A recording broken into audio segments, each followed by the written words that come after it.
Alors, je vais présenter une box que j'ai déjà fait, mais, euh, mais je vais la refaire et puis expliquer un peu ce que j'ai fait, ce qui n'a pas marché, ce qui a fonctionné, la bonne démarche qu'il fallait avoir, les erreurs que j'ai fait, les cul-de-sac dans lesquels j'étais tombé, etc. C'est une machine où le but est en fait de s'introduire dans un Windows Server, en fait, dans un service d'Active Directories de Windows, donc un système de dossiers partagés avec des utilisateurs et un système d'authentification par le service Kerberos, qui est un protocole d'authentification avec un système de tickets, donc c'est un peu comme les tokens pour les sessions web par exemple. On verra ça plus en détail tout à l'heure quand on sera dessus. Donc pour l'instant, l'étape classique par laquelle on passe au début, c'est toujours de faire un petit scan avec Nmap. En fait, le but c'est juste de voir au niveau des ports ouverts quel service tourne. Donc ici, je mets l'adresse IP indiquée pour la machine et ce flag-là qui va permettre de considérer la machine comme active. Puisque surtout pour les machines Windows, elles ne répondent pas nécessairement au ping, donc à des paquets ICMP. Évidemment, avant de le faire, il faut que je me mette sur le VPN du lab, donc là c'est TryHackMe. Voilà, et on lance le Nmap. Il a déjà terminé, puis on voit en fait que bon, il a terminé en à peu près 5 secondes, donc c'était rapide, puisque j'ai pas spécifié d'option et de scan profond. Là, je vais en faire parce qu'on voit plusieurs services déjà. On voit le 53, donc un serveur DNS. On voit un port 80, donc HTTP. On voit également d'autres serveurs web. Donc là, on le devine en 7443, donc c'est un serveur web HTTPS.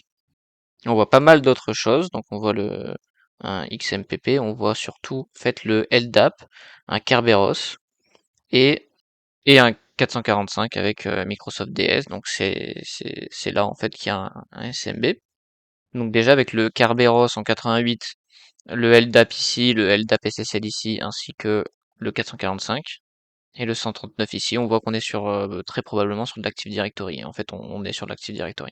Donc là, il y a trop de ports, donc j'ai un peu la flemme de tous les spécifier, donc je vais faire tourner tout simplement le scan all sur la totalité de ces ports-là. Donc je vais taper cette commande-là. Voilà, donc c'est la même commande, sauf que j'ai spécifié "-a" pour pouvoir faire tous les scans, un scan de script par défaut, détection d'OS, etc. On peut trouver par exemple ça dans l'aide de Nmap, donc on peut tout simplement faire help comme ça. Et là on peut voir ici dans l'aide de Nmap que le tiret grand A c'est OS détection, version détection, script scanning, donc ça va être le script scanning par défaut. Et le traceroute dont on va pas nécessairement se servir. Donc on lance le scan Nmap. Voilà, donc le scan Nmap a terminé, donc je peux aller sur cette fenêtre et voir le résultat ici. Donc on peut voir qu'on a énormément de services qui tournent effectivement et on a un peu plus de détails, par exemple Kerberos, là Windows, Kerberos, etc. On voit qu'il y a des scripts qui ont tourné également et qu'on a un peu plus de détails sur le domaine serveur en fait. Donc ce que je vais faire, c'est que je vais copier tout ça et puis je vais le mettre dans mon petit bloc-notes Obsidian. Voilà, comme ça, hop, et là, comme ça, je l'ai. Donc dans ces cas-là, il faut faire plusieurs choses. Déjà, ce qu'on peut faire, c'est choper la version de chaque chose. Donc par exemple, là, on voit une version. On voit des versions, on voit des informations. Déjà, on peut voir le nom de domaine ici. Ici aussi, on voit des versions. On peut se rendre sur les sites web qui sont ouverts sur les ports spécifiques pour aller regarder de quelle technologie tourne et voir éventuellement s'il y a des versions qui sont vulnérables, donc avec des CVE connus. Donc les CVE, en fait, c'est des vulnérabilités connues qui ont été recensées et souvent il existe des scripts déjà prêts à l'emploi pour pouvoir les exploiter. Et quand c'est pas le cas, il y a suffisamment de détails sur la vulnérabilité pour qu'on puisse créer notre petit script à nous afin de l'exploiter. Donc déjà, on voit effectivement qu'il y a des noms de domaines. Donc on va pouvoir faire un truc, c'est aller dans le ETC host pour pouvoir directement modifier. Par exemple, là je l'avais déjà mis pour l'adresse IP qu'il y avait précédemment. Remplacer avec la bonne adresse IP pour avoir les noms de domaine qui soient accessibles en fait, qui pointent vers la bonne IP. Hop, on s'en garde ça et maintenant on est prêt en fait à aller directement sur le site, voir un peu ce qui se trouve dessus. Donc on a vu que c'était sur le port 443, il y avait le port 80 également, mais il y avait aussi le port 7000 et quelques. Donc voilà, 7443. Et également 7070, ici on voit que c'est du HTTP. Donc on peut aller se rendre sur ça avec Firefox. Donc on peut aller déjà sur le sous-domaine Fire WinCore. Effectivement ça fonctionne. On peut essayer de faire pareil sans le Fire. Donc ça donne sensiblement la même chose. Donc on est sur du HTTP, Fire WinCore. Est-ce que le HTTPS fonctionne? Il semblerait que ça nous donne un prompt en fait avec username et password. Donc non, ça ne fonctionne pas. Il semblerait que le 7070 ne fonctionne pas parce que ça nous ouvre ça. J'ai un peu testé, cliqué, ça nous renvoie vers rien de concluant. En revanche, le 90-90 nous renvoie vers cette adresse-là, donc avec un portail d'administration. Ce qui est toujours bon à faire là, c'est de capter la version, et puis regarder sur internet s'il y a des vulnérabilités connues. Ce qu'on peut faire pour ça, c'est pouvoir utiliser le code source, on ouvre avec CTRL-U, et essayer de voir un peu ce qu'il y a d'écrit sur la page. On peut choper des versions, aussi des plugins et des librairies JavaScript appelées. Ce qu'on peut tester aussi dans ces cas-là, c'est de mettre des petites parenthèses pour pouvoir voir si ça fonctionne avec une injection SQL ou quoi. Il semblerait là que c'est pas le cas, on pourrait tout simplement essayer de voir s'il peut y avoir des blind injection SQL, mais c'était pas ça qu'il fallait faire. Donc on a fait le tour et apparemment on a accès qu'à cette page-là. Donc en résumé, on a un Windows Server avec un Active Directory qui tourne, et on a cette page web avec des informations dessus. Ce qu'on peut remarquer là, c'est qu'on a des identifiants, donc ça veut dire qu'on a des personnes dont on va pouvoir récupérer le nom, le prénom et diverses informations pour essayer de s'authentifier via le protocole Kerberos et essayer de se loguer sur l'Active Directory. Avant ça, il y a plusieurs choses qu'on peut tester sur l'Active Directory. Il y a par exemple les mots de passe par défaut, savoir si effectivement on peut s'enregistrer avec un utilisateur par défaut qui est le string vide, donc la suite de caractères vides, pareil pour le mot de passe. Donc voir si on peut le faire sans authentification, de manière anonyme. Sur certains services, il est même complètement raisonnable d'essayer des utilisateurs et mots de passe par défaut, c'est-à-dire avant que toute configuration soit effectuée. Donc là, on a déjà trois axes de travail. Donc je vais rajouter après le copier-coller de Nmap que j'ai mis. On a le premier axe de travail qui est la récupération de potentiels identifiants sur le site internet, le scan du site internet, donc avec du fusing par exemple, pour pouvoir découvrir des points d'accès, potentiellement de quoi pour avoir des vulnérabilités, des formulaires ou des endroits où l'utilisateur peut interagir avec la machine. Et ensuite, évidemment, le dernier point, c'est tout ce qui est Active Directory. Donc voir un peu comment il est paramétré, est-ce qu'on peut récupérer des choses avec le protocole de Kerberos, est-ce qu'il est possible en non authentifié d'avoir quelques informations comme je l'ai dit précédemment. Donc là, on a déjà trois axes. Ce qu'on va pouvoir faire, du coup, c'est de faire tourner le scan pendant qu'on récupère, par exemple, des identifiants au maximum sur la page web, donc une collecte d'informations, et ensuite on verra si on peut faire quelque chose avec l'Active Directory. Donc je vais utiliser FUF pour faire le fusing. J'essaie toujours de prendre une word list pour adapter en fait. Celle que j'aime bien prendre pour les sites où j'ai aucune information, c'est celle de dire en fait le big, donc il y a énormément de chemins potentiels. Et j'oublie pas de mettre pas mal d'extensions inconnues. Donc je me sers ici des extensions qui apparaissent dans la word list de dirb. Et j'utilise awk pour pouvoir remplacer le row séparateur de l'output, donc ORS, par une virgule, simplement parce que c'est ce que FUF exige comme format. Et ensuite je lance le scan. Et donc pendant que ce scan est en train de se faire, je peux très bien aller voir un petit peu l'Active Directory pour voir ce que je peux faire pour le moment. Et puis si je peux rien faire et que mes mouvements sont limités, je vais pouvoir aller recueillir des informations sur le site internet. Donc j'ai créé un wiki pour les Active Directory où je donne pas mal d'informations. Et j'ai une rubrique non authentifiée, une rubrique authentifiée pour, en tant qu'attaquant, savoir un peu ce qui est possible de faire. Donc là, comme on n'a pas encore recueilli d'informations d'identifiants, on va plutôt voir ce qu'on peut faire en non authentifié. Donc on peut faire par exemple un enum for Linux pour voir a priori comme ça, sans authentification, tout ce qu'on peut faire, ce qu'on peut avoir comme information. Donc on a accès ni à des utilisateurs, ni à des shares. Et on a accès ici, même au niveau des groupes, à rien du tout en fait. On a un access denied pour strictement tout, donc apparemment en non authentifié, le serveur est en fait configuré pour qu'on ait accès à rien du tout. On peut essayer par exemple avec un utilitaire comme crackmapexec d'avoir un peu plus d'informations, même si à mon avis, vu qu'Enum for Linux n'a rien trouvé, on va rien trouver non plus. Et on a effectivement rien trouvé, hein, c'est-à-dire qu'on a trouvé le SMB, mais il y a bien un status access denied. Donc a priori, il va falloir faire une prise d'information. Donc là, la prochaine étape, ça va être d'essayer de trouver sur le site internet le maximum d'utilisateurs potentiels et de tester en fait via le protocole Kerberos s'ils existent ou non. Puisque ce protocole en fait a la particularité de nous dire, même si on a envoyé un mot de passe qui est faux, un message différent que si l'utilisateur n'existe pas. Donc on va pouvoir énumérer des utilisateurs qui au moins existent à défaut d'avoir le bon mot de passe. Donc on va aller sur le site et déjà on va récupérer tous ces pseudos.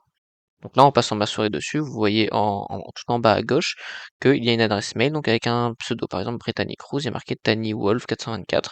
On va essayer de récupérer toutes ces informations-là directement dans la source HTML. Ensuite, si on descend un peu plus bas, il n'y a rien, il y a trois personnes également. Alors, faut savoir que quand j'avais fait la machine moi-même, j'avais pas descendu assez bas pour pouvoir voir ceux-ci. Et en fait, on va voir qu'ils sont assez cruciaux pour pouvoir continuer la machine, puisqu'en fait, on va se servir de L. Donc j'étais bloqué un bon moment, juste parce que j'ai pas regardé l'entièreté de la page. Donc vous faites CTRL U, et vous n'oubliez pas de regarder l'entièreté de la page, c'est très important pour pas passer à côté d'informations très importantes. Donc ce qu'on va faire, c'est qu'on va copier tout ce bloc-là, et puis on va récupérer les adresses mail. Ou plutôt les pseudos qu'il y a dans les adresses mail. Donc on va créer en fait un fichier potentials, et puis on va mettre tout ça là-dedans. Voilà, donc maintenant si on fait un cadre de potentials, on a bien la totalité des adresses en fait récupérées comme ça en HTML. Ce qu'on va faire là maintenant, c'est qu'on va utiliser un utilitaire comme cut ou awk pour pouvoir récupérer tout cela. Donc les mails, les pseudos qu'il y a dans les mails. Voilà, donc ici j'ai pris le dossier, le fichier potentiel, et puis j'ai fait deux cuts d'affilée, donc une fois en séparant avec le égal et ensuite avec l'arrobase, et puis je me retrouve avec tous les pseudos. Donc au début c'était comme ça, et ensuite j'ai coupé au niveau du égal, donc au bon endroit, là j'ai testé plusieurs endroits où il y a égal. J'ai finalement fini par le trouver, et ensuite j'ai vu que c'était à partir de l'arrobase que je voulais couper pour garder que cette première partie, donc j'ai rajouté le cut avec le délimitaire qui est l'arrobase, et je prends le premier champ, ce qui fait qu'il me reste que les pseudos. Et je vais rediriger tout ça là avec la petite flèche dans Potential Cleaned, donc qui sera un nouveau fichier. Maintenant, si on fait un cat de Potential Clean, on a bien les pseudos nettoyés. Notre collecte de noms d'utilisateurs n'est pas terminée, puisqu'on a évidemment ici nos petits 3 qui étaient là, hop, ici, donc en HTML ils sont là. On va essayer de les récupérer. Donc ici on a nom et prénom, Emily Jensen, et là on a Emily JE, donc le pseudonyme. Il semblerait que le pseudonyme est en réalité dans le point JPG, donc dans l'adresse, dans le nom de l'image. C'est plutôt ça qu'on va récupérer. Mais si jamais on n'a pas de bons résultats avec ça, évidemment, on va pouvoir prendre le nom et prénom, exactement comme ici, en fait, on pourrait récupérer le nom et prénom de eux, et faire un script, construire un script qui génère des noms d'utilisateurs, plusieurs versions potentielles de noms d'utilisateurs à partir de ces noms et de ces prénoms.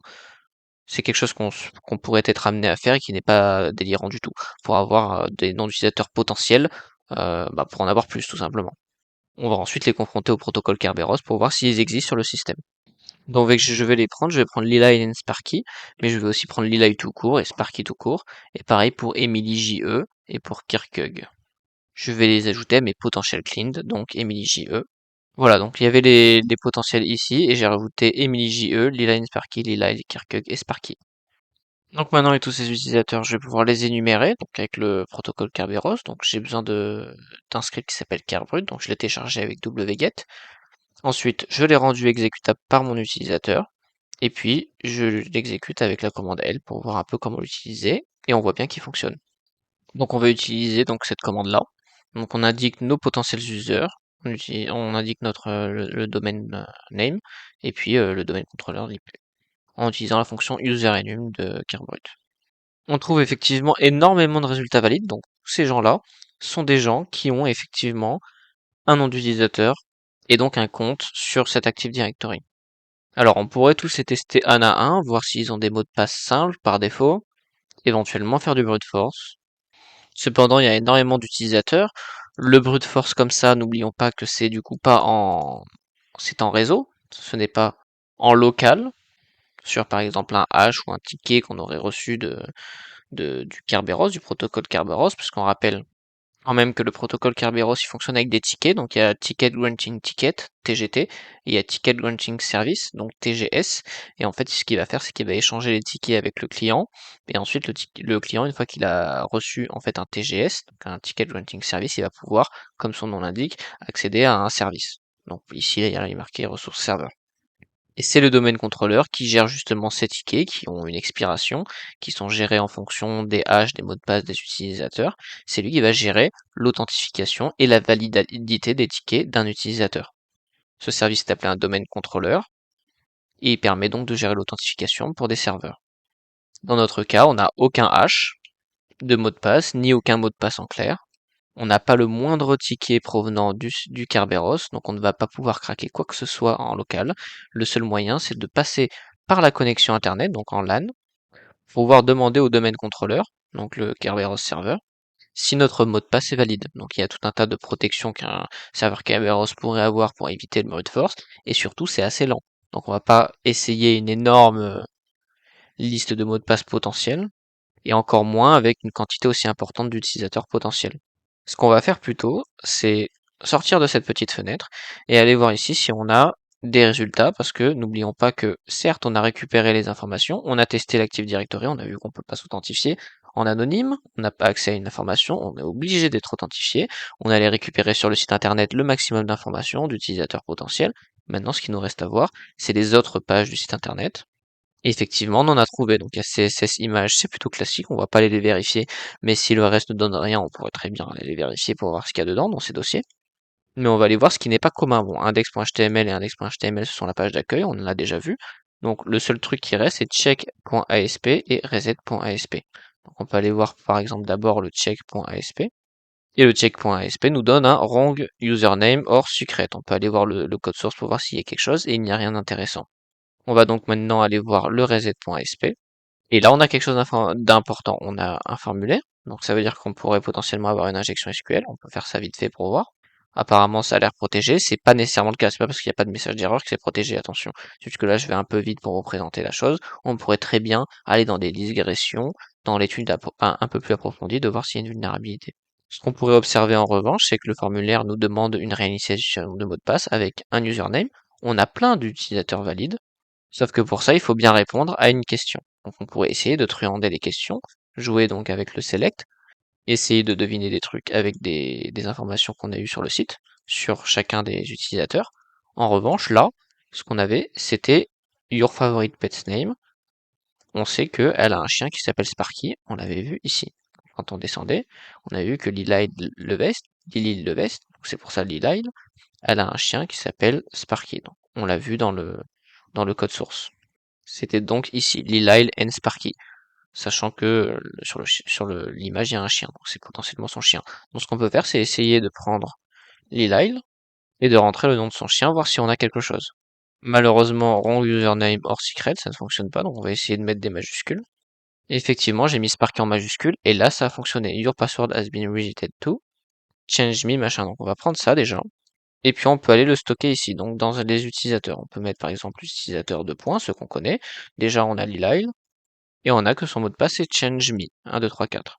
Maintenant, on va faire exactement ce qu'on a voulu faire avec l'Active Directory tout à l'heure, c'est-à-dire utiliser crackmap.exec pour pouvoir énumérer des choses. Par exemple ici les shares, sauf que dans utilisateur et mot de passe, on va pouvoir mettre des choses plus intéressantes. Donc on le fait tourner, évidemment sans faire de faute, j'ai inversé le Y et le I, et là on voit que l'authentification a réussi. Et on a réussi à lister effectivement les shares. Donc cet utilisateur a accès aux shares. Il faut savoir que généralement les dossiers qui finissent par $, ils y sont par défaut et ils ne contiennent que très rarement des choses intéressantes. En tout cas, ça n'a jamais été le cas me concernant. Et là, il y a deux choses intéressantes, il y a shared et il y a users. Donc peut-on déjà avec cet utilisateur lister plusieurs trucs? Donc on peut par exemple essayer de lister les groupes, les shares on a déjà fait, les users et la passpol. Donc passpol c'est password policy. Ça peut, dans de rares cas où on aurait besoin de deviner le mot de passe et d'affiner un brute forcing, effectivement nous servir. Par exemple, là, on peut le faire. Voilà, on a diverses informations, donc je suppose que c'est la chose par défaut. Donc on a minimum password length, 24 pour le maximum password history length, etc., etc. Bon, ça pourrait potentiellement servir, c'est bon à savoir. Ce qui nous intéresse, nous, c'est de lister les users, et on peut voir, c'est encore en train de tourner, qu'il y en a énormément. Donc ça nous apporte strictement rien d'avoir une masse aussi importante d'utilisateurs à disposition. On pourrait essayer de voir les groupes. Et puis voici les groupes. Donc là, il y en a plusieurs. Bon, les groupes, c'est des groupes par défaut. On voit administrators, il y en a trois, etc. Donc par exemple, si on fait groups administrators, on peut voir dans le groupe administrateur, effectivement, qui est présent. Il y a les domaines admin, les entreprises admin et administrator, donc qui est un utilisateur, l'utilisateur par défaut, administrator, qui a les pleins pouvoirs. Là, on peut aller voir plusieurs choses qui peuvent être intéressantes, donc parce qu'on voit le member count, donc on peut voir effectivement des choses intéressantes, par exemple Enterprise Admin, mais bon, member count c'est 1, bah ça va être administrateur dedans, donc c'est pas vraiment intéressant. Account Operator, c'est ce qu'on pourrait se dire également. Mais en inspectant un peu tous ces groupes où il y a un member count qui n'est pas 0, on trouve que pour les Account Operator, il n'y a pas Administrator, mais il y a IT. Donc IT qui est un autre groupe. Donc on peut aller voir comme ça, en indiquant Groups IT, les gens qu'il y a dedans. Donc là, on voit qu'ils sont assez nombreux, il y a tous ces gens-là en IT. Donc ces gens-là ont la permission Account Operators. Enfin, ils sont dans le groupe Account Operators, et ceux qui sont dans ce groupe-là ont plusieurs permissions assez intéressantes, comme la suppression, la gestion, l'édition de comptes. Donc c'est quelque chose d'important à garder en tête. Mais malheureusement, Lila, le compte qu'on vient de prendre, n'est pas dans ce groupe-là, donc ne peut pas accéder à d'autres comptes supplémentaires. Évidemment, là, je vous montre manuellement, mais ce qui pourrait être sympa de faire généralement, c'est d'utiliser, en fait, une fois qu'on a une authentification, un petit script qui est vraiment pas mal, qui s'appelle Bloodhound. Donc voilà, Bloodhound, c'est ça. Et ça permet d'avoir accès à des graphes comme ça, qui représentent les groupes, ainsi que les utilisateurs. Et ce graphe, en fait, permet de trouver des vulnérabilités, donc des passages, pour pouvoir accéder à certains comptes importants. Il y a différentes méthodes pour pouvoir posséder des comptes à partir d'autres, selon la configuration des groupes, des utilisateurs en eux-mêmes, et diverses autres petites astuces. Ça évite de faire, en fait, comme j'ai fait à la main, fouiller un peu tout. Maintenant, ce qu'on va faire, c'est que je tape la liste, donc avec tiret grand L, des scripts, parce qu'en fait, il y en a un qui m'intéresse, qui s'appelle Spider Plus, qui va lister tous les fichiers d'une shares. Alors, ce que je peux faire, c'est que je peux utiliser SMB Client, évidemment, maintenant que je suis log, pour pouvoir accéder et naviguer dans un shares. Mais moi, j'aime bien utiliser Spider Plus parce que je peux voir beaucoup plus d'informations beaucoup plus rapidement. Donc voilà, je lance le script Spider Plus avec le tiret grand M, Spider Plus, et puis ce module va se lancer et va donc me donner la liste de toute l'arborescence qu'il y a dans les shares. Ça prend un peu de temps, mais ça va les sauvegarder dans un fichier qu'ensuite on va pouvoir consulter. Tout ça en format JSON, donc ça va être beaucoup plus simple de le parcourir. Donc là, effectivement, on voit que ça a terminé. L'output, donc le fichier d'output, c'est dans ce dossier-là. Je suis allé dans ce dossier, j'ai listé, et effectivement, il se trouve là. Donc ça, c'est l'adresse IP que l'on est en train d'attaquer. Donc on peut aller prendre JQ pour pouvoir, donc c'est JQ, et là j'indique que je veux afficher tout, donc à partir de la racine du JSON, visualiser tout le JSON. Et effectivement, ça me l'affiche dans le terminal de manière assez lisible et propre. Donc là on voit qu'on a tous les fichiers présents. Donc là par exemple il y a un fichier desktop.ini, et on peut voir dans quoi il est. Donc par exemple si on remonte, hop, on va pouvoir le voir, il est dans shared. D'ailleurs, dans Shared, on voit immédiatement un flag1.txt, on voit un Spark, effectivement, exe, dev, ok. Dans Users, on voit beaucoup également de fichiers, de dossiers, hein. Donc là, c'est pas eux qui vont nous intéresser, c'est effectivement Shared qui va nous intéresser. Donc on va aller voir un peu ce qu'il y a dedans. Donc en fait, Shared, déjà on va pouvoir récupérer le flag. Donc ce qui va se passer, c'est qu'on va aller utiliser SMB Client pour pouvoir directement se connecter à Shared, comme ceci. Donc là, on va le faire avec un utilisateur. Donc l'utilisateur, ça va être Lilile. Et effectivement, on est bien logué avec Lilile. Bon, le flag P n'a servi à rien parce qu'il m'a demandé le password et je l'ai remis. Et maintenant, on va pouvoir aller lister ce qu'il y a dedans. On a effectivement ce que le Spider Plus nous a donné, le flag 1. Donc on peut aller l'imprimer. Donc c'est flag1.txt. Et type ne fonctionne pas, donc je ne sais pas ce qui fonctionne. Donc dans ce cas-là, on peut faire help. Et puis là, on a à disposition la totalité des commandes dont on a accès. Et effectivement, c'est mort, donc on peut utiliser ici, donc c'est flag, hop. Et donc bon, ça n'a pas fonctionné parce qu'il y a l'espace là qui merdait un peu, donc j'ai fait avec des guillemets, effectivement avec des guillemets, quand on fait mort, eh bien on a bien accès au flag, donc il est là. Donc premier flag de fait, et maintenant on va pouvoir s'intéresser au reste, donc le reste là c'est Spark, donc on peut aller rechercher ce que c'est Spark, donc ça a l'air d'être un logiciel parce qu'il y a le nom et après il y a un 2.8.3, donc ça a l'air d'être une version. De plus, il y a un exécutable, donc on peut aller voir sur internet Spark 2.8.3 ce que ça peut être. On peut tomber par exemple ici sur ça, donc Spark 2.8.3 release, donc effectivement on peut en apprendre un peu plus. On peut même voir qu'il y a une CVE sur cette version-là de Spark, donc c'est quand même quelque chose d'assez connu, donc on sait que il va falloir utiliser ce logiciel pour pouvoir continuer la suite du CTF. On a des informations exactement sur cette application, donc a chat message can include, et en fait là on se doute que ça va être une application de chat parce qu'il y a a chat message, donc c'est au moins quelque chose de social, donc ça veut peut-être dire qu'on va pouvoir interagir avec d'autres membres de l'Active Directory et potentiellement voler en fait le mot de passe d'un autre utilisateur. Donc là ils te disent upon access to external host, the NTLM hash, donc ça c'est un hash en fait du mot de passe qui est utilisé dans le protocole Kerberos pour pouvoir s'authentifier. Il y a plusieurs méthodes d'authentification. Elle, c'est une méthode en fait obsolète, mais elle est encore pour des soucis de compatibilité utilisée. Donc là, c'est exactement expliquer ce qu'on va pouvoir potentiellement faire. This allows an attacker to collect this hash. Donc on va pouvoir collecter les hashes, les craquer, et si on a réussi à le craquer, eh bien on va pouvoir s'authentifier avec l'utilisateur dont on a pris le mot de passe. Donc la priorité là, ça va être en fait de récupérer ce spark.exe et de pouvoir l'utiliser. Alors moi, je le dis hein, d'avance, ça utilise Java. Le point .deb ne fonctionnait pas à l'installation. J'ai énormément galéré également avec celui-ci. Le seul que j'avais réussi à faire fonctionner, c'était le point .exe. Donc ce que je vais faire, c'est que sur mon Windows, je vais télécharger le point .exe ici. Sur mon Windows, je vais le passer et puis je vais l'installer pour pouvoir l'ouvrir directement sur mon autre Windows. Donc je vais faire un help et puis je vais voir s'il n'y a pas quelque chose comme une fonction get qui va me permettre de télécharger. Donc là, il y a marqué mget. Il y a put pour mettre des fichiers, mais j'aimerais bien qu'il y ait get. Get est là, ok d'accord, donc j'ai trouvé get. Donc ce qu'on va faire, c'est qu'on va faire le get spark exe. Voilà, donc je fais le get, hein. Tout à l'heure il marchait pas parce que j'étais dans mon temp spider, donc dans le fichier TM, dans le dossier TMP, il voulait pas télécharger. Il mettait error opening local file. Là je suis en train de le télécharger.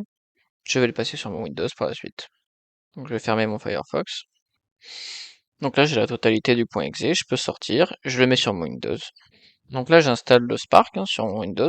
Et comme en fait il utilise le réseau local de l'OpenVPN, ce que je vais faire moi, ça va être, on va créer un tunnel en fait de notre connexion locale en fait dans notre box en fait, pour que notre Windows, hot Windows en fait puisse avoir accès à cela.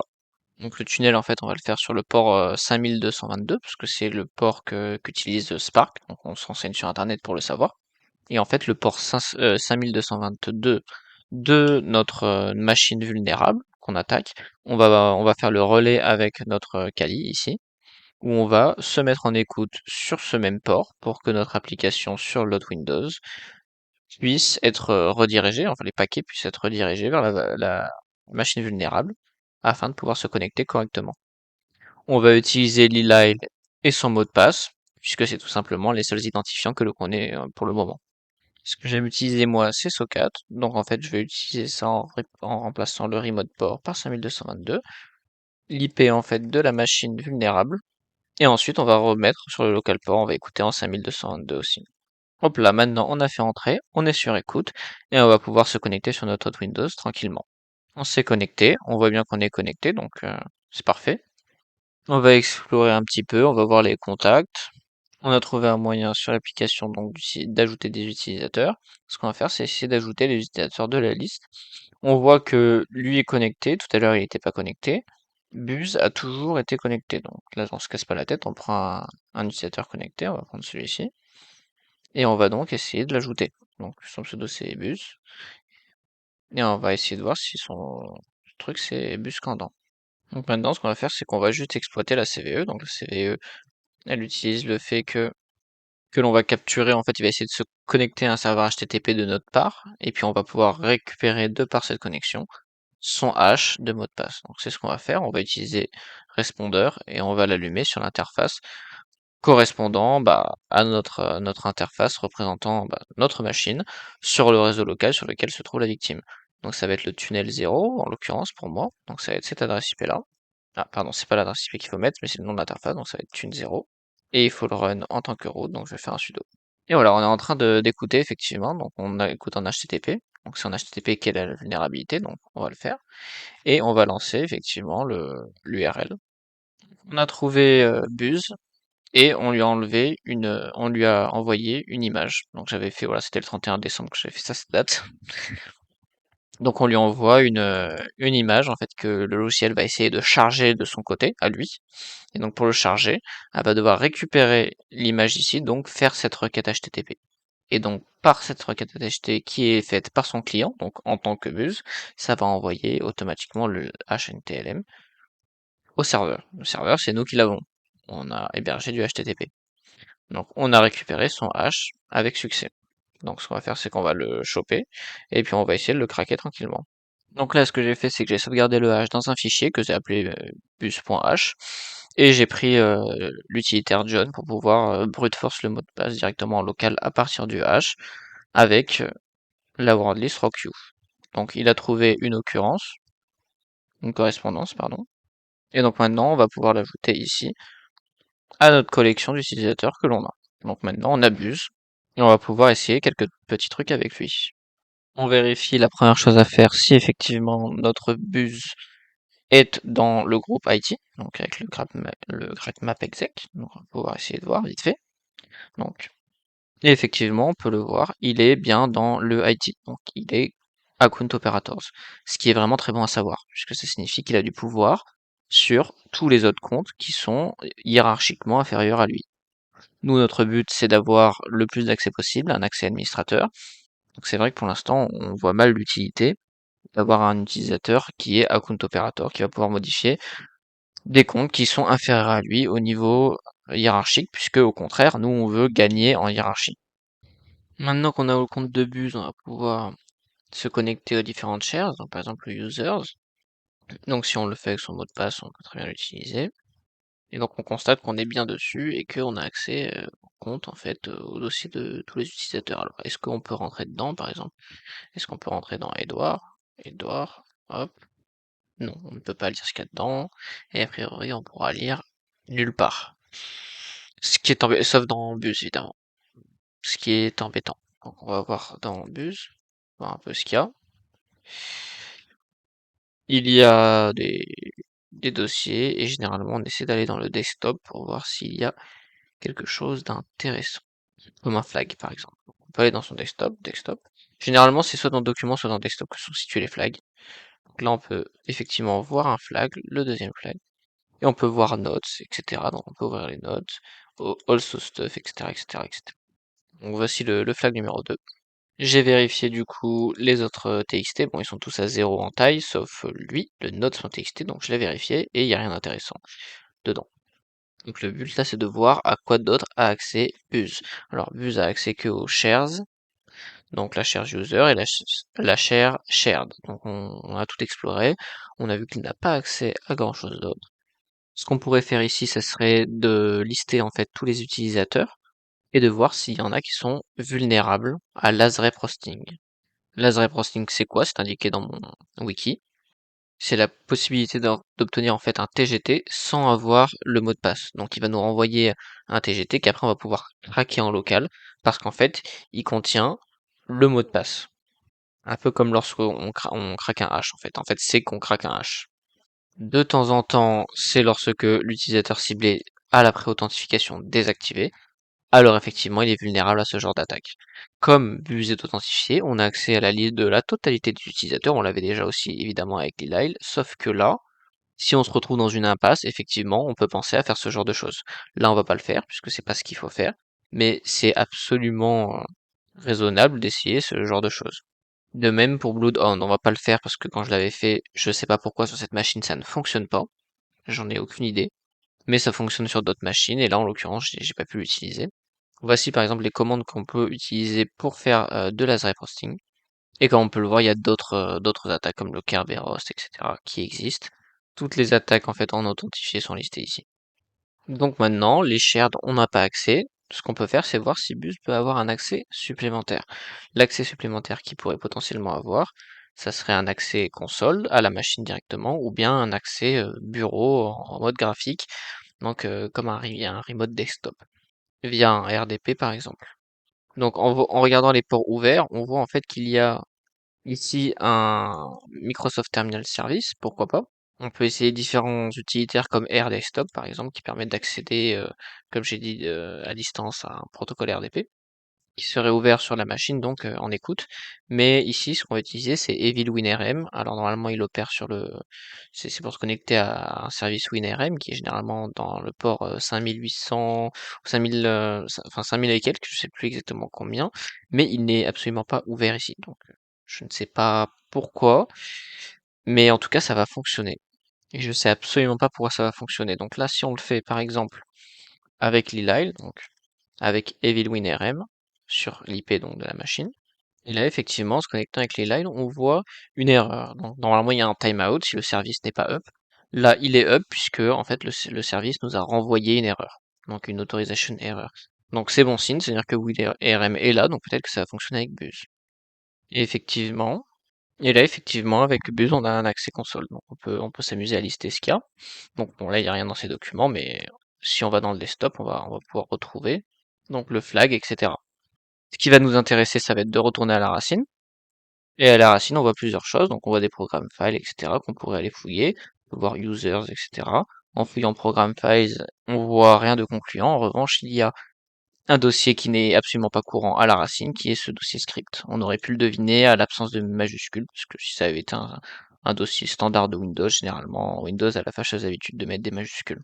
Ce qu'on peut faire alors, c'est de rentrer dedans pour essayer de l'inspecter. Là, on a un fichier intéressant, on a log.txt, on remarque toujours les horaires, hein. Il faut remarquer dans les fichiers qui ne sont pas habituels, les horaires, parce que là, en fait, lorsque j'ai fait la commande ls, il était 9h07, enfin, il était 17h07 chez moi, mais peu importe. Ce que je veux dire, c'est que les minutes correspondaient, donc en fait, ça veut dire que le fichier a été actualisé à ce moment-là. Si je refais un ls, là, voilà, on a eu une actualisation, c'est-à-dire qu'il est 11, et bien il y a marqué 10 ici. Donc c'est-à-dire que ce log.txt est nourri régulièrement, sûrement par ce script PowerShell. Donc on va essayer de l'ouvrir. Donc j'ai fait un more dessus, et effectivement on peut avoir un contenu. Je viens donc de coller le contenu de ce script PowerShell, puisqu'on a les droits de lecture dessus. Je viens de le coller ici. Ce que j'ai fait moi, j'ai jamais codé en PowerShell, donc j'y suis allé à tâtons. J'ai essayé de détecter, donc là par exemple, vous pouvez typiquement utiliser ChatGPT, c'est une situation où il est relativement correct, pour pouvoir vous expliquer les instructions. Bon, moi c'est pas ce que j'ai fait c'est que j'ai essayé de les comprendre moi-même. Le PowerShell, ce qui est bien, c'est que c'est assez verbeux, donc même quand on n'a pas l'habitude, on comprend assez facilement là où ils veulent en venir. Il y a que le invoke expression là que j'avais pas compris, donc je l'ai recherché sur internet, et j'ai eu de la chance parce qu'effectivement c'était là que était la vulnérabilité. C'est-à-dire que le invoke expression va directement exécuter une commande PowerShell. Le truc, c'est que cette commande, du coup, c'est $p. $p, c'est une variable qui contient ça. Dans cette variable, il y a ça. Ça, c'est quoi? C'est une variable qui est contenue dans ce fichier. Donc voilà un point d'injection pour nous. C'est-à-dire que ce fichier-là, on pense qu'il est exécuté, qu'il va nourrir le log.txt. Donc si on fait une recherche, effectivement, on pourrait voir ici qu'il y a script log.txt. Donc l'intuition était bonne, il va s'exécuter, et c'est justement l'exécution de ce script qui fait que régulièrement, il y a, lorsqu'on fait ls, ce fichier-là, log.txt, qui est actualisé. Donc ça veut dire que tous les intervalles de temps assez réguliers et assez fréquents, ce script PowerShell est directement exécuté. J'ai fait en fait dans mon wiki une section PowerShell où j'ai mis plusieurs commandes qui sont assez utiles. Dedans, il y a celle-ci que j'ai utilisée, donc c'est liste le dossier courant avec les permissions. Donc je l'ai copié, je l'ai exécuté ici, et on peut voir que ça nous donne la liste des fichiers, comme le ls tout simple ici, sauf que on voit qui est le possesseur. Donc là, on sait que c'est le groupe administrators. Donc il y a de fortes chances que ce script-là soit exécuté par l'administrateur. Ce qui veut dire que lorsqu'on injecte une commande dedans, c'est une commande qu'on exécute en tant qu'administrateur. Donc c'est quelque chose de très intéressant. Ce qu'on va faire donc, c'est modifier ce fameux fichier afin de pouvoir lui mettre là-dedans, donc il va récupérer ici ce que nous on a écrit, il va le mettre là, il va l'exécuter avec invoke expression. Donc il va falloir trouver un moyen de toucher ce fichier-là, pas de souci. L'utilisateur, ici, on va potentiellement pouvoir y accéder, puisqu'on a le permission account operators avec Buzz. Donc, supprimer l'utilisateur ne nous intéresse pas, on veut juste accéder à l'utilisateur. Ce qu'on peut faire pour accéder à l'utilisateur, c'est changer son mot de passe. J'ai recherché sur la doc Microsoft tout simplement comment pouvoir changer le mot de passe de quelqu'un. Donc voici la commande qui permet de changer le mot de passe de quelqu'un. Donc là, je l'ai adapté évidemment pour l'utilisateur qui nous intéresse, donc Brittany. On va exécuter donc cette commande avec Buzz, et le plan va être dans le fichier host dont on va prendre le contenu pour l'exécuter avec l'administrateur ici avec ce point d'injection. Alors dans ces cas-là, on va essayer de mettre cette instruction-là pour pouvoir ajouter en fait Buzz au groupe des administrateurs, puisque de toute façon on a déjà accès à Buzz. Donc là, ça veut dire qu'en tant qu'administrateur, on va inviter Buzz, en fait on va ajouter Buzz au groupe des administrateurs. Donc là aussi, la commande, je l'ai recherchée sur la doc officielle de Microsoft. Lorsqu'on cherche directement sur Google, c'est un résultat qui sort dans les premiers, et c'est assez facile à comprendre. La doc est assez détaillée.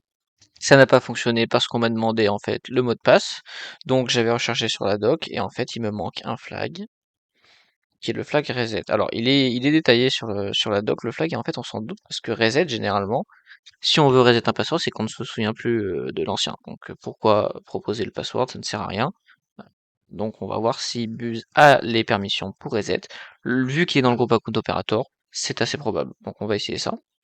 Et effectivement, ça fonctionne. Alors là, il y a une erreur hein, parce que le mot de passe n'est pas assez complexe. Donc on va essayer de lui donner un nom un peu plus complexe que passe-passe. Voilà, là ça a fonctionné. Donc passe-passe, j'ai mis 1, 2, 3%, donc on s'en fout, mais c'est comme ça. Donc voici notre troisième utilisateur qu'on a réussi à avoir. Donc c'est Britannicaire, passe-passe, 1, 2, 3%. Donc on va voir si on peut y accéder effectivement à son host. Donc on va sortir d'ici. Et puis on va refaire un SMB client. Et cette fois-ci avec CIR, là, Britannicaire, pardon, sur users pour pouvoir y accéder. On a réussi à y accéder. On va essayer d'aller du coup dans son compte. Je suppose qu'elle n'a pas les permissions pour aller sur le compte des autres, hein. Et effectivement, on peut y aller et il y a le fichier host, donc on peut essayer de le lire. Voilà, il y a marqué Google et Cisco.com, on s'en fout. Il n'y a pas moyen d'écrire dans un fichier comme ça avec SMB Client, donc ce qu'on va faire c'est qu'on va sortir et qu'on va remplacer son host.txt par le nôtre.